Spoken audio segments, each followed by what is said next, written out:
Well, the first team to 18 wins in the big leagues resides in Flushing, and it's the New York Mets. They finish a perfect 7-0 homestand, a sweep of the Phillies, their second straight sweep, as they swept the Cardinals in 4, then the Phillies in 3, and a 7-game homestand that is all W's across the board for the Mets. They win today in walk-off fashion. Just a really good win for the Mets, because it was kind of a game that they could give away. You know, it's the kind of game you could see them kind of, okay, we won 6 in a row. It's getaway day. It's an afternoon. It's a day game after a night game. Maybe they just don't have it today. Peterson came out. He did not pitch great. He worked himself in and out of some trouble in the early innings, and then gave up the 2 runs in the 4th, but he powered through, did the job. The bullpen again pitched excellent. Brazoban, and Brazoban, Young, Danny Young, Buto, Diaz, and Kranick, all of them pitched fantastic.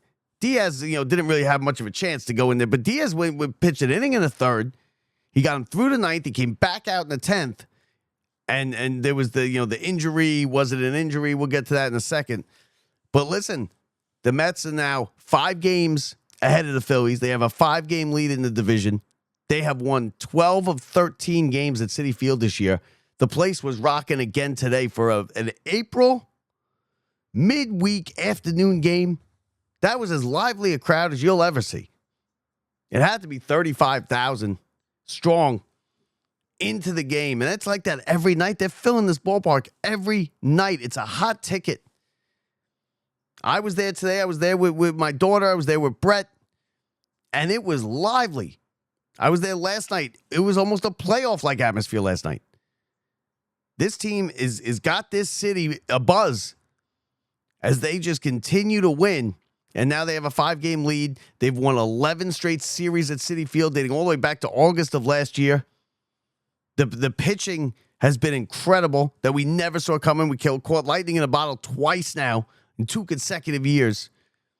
And you know what? Maybe they didn't catch lightning in a bottle. Maybe it's the fact that we all misread this thing, and Stearns just is smarter than the rest of us. Because the pitching has been incredible. David Peterson today, he didn't have his stuff. He wasn't great. He was in and out of trouble early. He gave up the 2 runs in the 4th and then settled down, got through the 5th into the 6th inning. And Brazoban came on and cleaned up his mess in the 6th inning, and away we went. And listen, it was another good come from behind, late inning come from behind win. And let's get to the highlights now. Tell you how it happened. The Mets didn't score in the 1st inning here.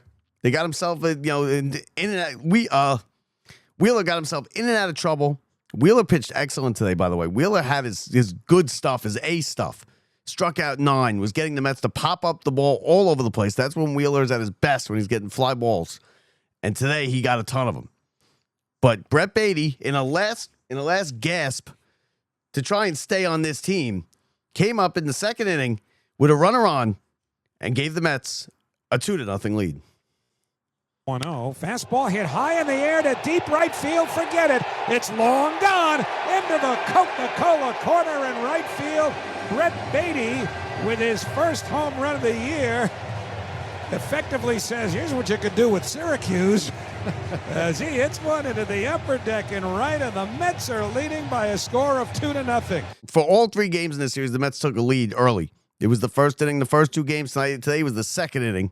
And that gave David Peterson 2-run cushion to work with. Like I said, he worked himself in and out of trouble multiple times in the 3rd inning. And then in the 4th inning, it finally caught up with him. The Phillies strung together 4 straight hits. They were hitting it hard in that inning, line drive base hits. And they scored 2 runs to tie the game at 2. After that, a lot of zeros. Zach Wheeler was impressive. He was struck out 9. He pitched into the 6th. He pitched 6 innings. Peterson went into the 6th. But he struck out only 2. He gave up 8 hits, 2 runs, and a walk. And the Mets were really, tied up in knots with Wheeler all day. So we come to the 8th inning. It's still 2-2. The Phillies get runners on 1st and 2nd, 2 out, in a tie game in the 8th inning. And this is where Juan Soto has his first Citi Field moment.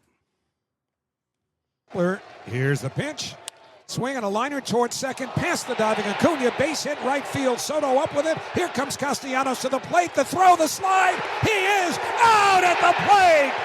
Soto throws out Nick Castellanos. The Phillies will probably take a look at this and see if it's worth a challenge. But Juan Soto, with perhaps his first big defensive moment as a New York Met, has thrown out Castellanos at the plate. So now listen, it was close at the plate. It was as close as it gets. The call on the field was out. I don't think there would have been enough to overturn it. But if I'm the Phillies, I gotta challenge that, right? This is a game you want to win. You don't want to fall 5 back. You don't want to get swept out of New York.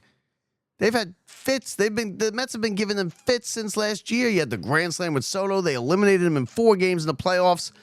Then come in here and 3 straight, and you get swept out. You're 2-2 in the 8th inning, a play at the plate that could have went either way. It was probably going to stay with the call on the field is what was going to happen because it really was that close, and you couldn't tell. But you got to at least try and challenge it. As for Juan Soto, great throw. He was helped out with the fact that it was a laser beam base hit, and he charged it well, picked it up cleanly, and threw a laser to the plate. And give Senga a hell of a play. Give him a lot of credit. That was a hell of a play to go to the first base side, field it, and then come back, dive head first, and beat Castellanos to the plate and get the out call. Great job. And Senga has been fantastic for this team, by the way, in this first month. So now we remain 2-2. On comes Diaz. He gets the Phillies in the 9th inning. The Mets do nothing in the bottom of the 9th. They had a chance. First and second, Lindor at the plate.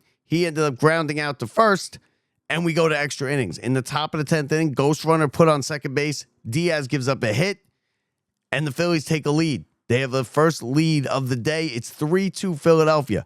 Now it gets a little bit weird. Diaz, right? He steps off the rubber 3 straight times. That should have been a balk. What happened was he said he was injured. He said the Mets ran the trainer out there. They pulled him. They bring in Max Kranick, who's now allowed, because of the injury, to throw as many warm-up pitches as he would like, right?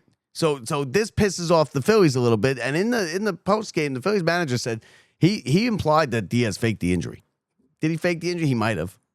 It's very possible. I mean, I didn't. I was at the game. I'm sitting behind third base, so I can't really tell.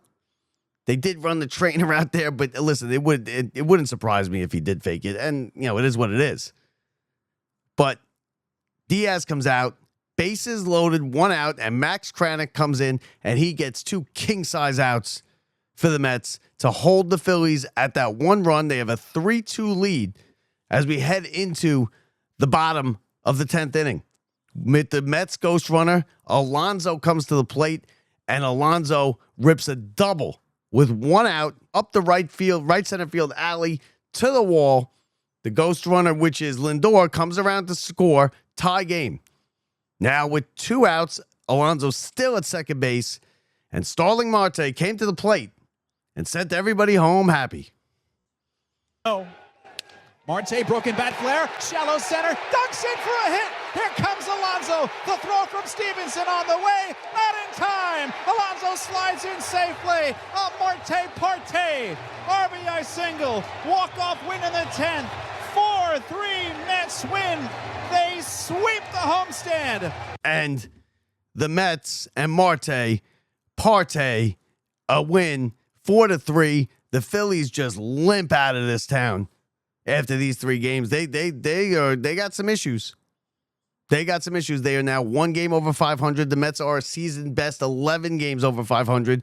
They head to Washington for 3 and then back home for Arizona, who comes to town next weekend. And listen, these are now not great teams the Mets are playing. They could really pile on the wins. And they pile on the wins, build themselves a big lead in this division. That's what you're going to want to do. Braves won't be dormant forever. They will play well. At some point in this season, you could take it to the bank. But the Mets right now are the first team in baseball with 18 wins. And hey, what do you get? Listen, it's all working out for the Mets. And Soto with his first Citi Field moment, I think he's got to feel good about that. The Phillies, like I said, they're limping out of town. They're blaming Diaz of faking injuries. Listen, they're grasping at straws. And it's nice, right? It's nice to see the Phillies grasp at straws. Because for a lot of years, it was the Mets that were getting beat down by the Phillies, and now it's nice to be able to beat them down. They beat them down in the playoffs. Phillies have a Mets problem. They can't beat the Mets right now. The Mets own the Phillies as of right now, and there was a good amount of Phillies fans in the ballpark, as there usually is. And that's a rough loss for the Phillies because it's a getaway day. You figure the Mets will throw kind of, a makeshift lineup out there, give it their best, but, not give it their best. And they came out and they took the 2-0 lead. Brett Beatty with a big home run. Listen, Brett Beatty's still going down to the minors next week when McNeil comes. I think Acuna is going to take McNeil's job, to be honest with you. That's how good he is. But Beatty with you feel good for Beatty to get that home run, so they get that monkey off his back, have a moment here at least before they ship him back to Syracuse. And he had 2 RBIs on the 2-run home run. And then again, it was Alonso with a big double in the 10th inning. It was Soto with the defensive play. It was Nimmo, who's not hitting, which is an issue. Nimmo is still not hitting. He's below the Mendoza line, but he made 2 sparkling plays out in left field. A diving catch coming in, and then one right in front of the track where he leaped up and outstretched to save an extra base hit. And the Mets get good defense. Vientos made a nice diving stop. It's all coming together, right? This is kind of it seems like it's just a continuation of last year. They just kind of picked up where they left off. And the way that this team has played is just fantastic. And it's been fun to watch. Citi Field is rocking. They won 12 of 13. They haven't lost a series since August of last year when the A's came in and beat them, the A's. But hey, first team to 18 wins. As bad as last April was and May was, as bad as last May was, that's how good this April is. The Mets are just killing it. 12-1 at home. They haven't hit a rut yet. They're going to hit a rut. They haven't hit one yet, but it's coming because it's a long season and it always comes for every baseball team. But right now, this is a lot of fun. From Citi Field here, the Mets win it. They get a walk-off win. They sweep the homestand 7 in a row. They've won 12 of 13 at Citi Field. They are 5 games clear of the Phillies in first place in the NL East. And it's on to Washington for a 3-game series for the Mets and then back home with Arizona coming to town. So that'll do it for us. I'm Bob Walters. Don't forget, rate, review, and subscribe. Every little bit helps. Find us anywhere you get your podcast. Find us on YouTube. Find us at all your social media stops. We'll see you next time, everybody. From the Brian Gunzel Studios, I'm Bob Walters. See ya.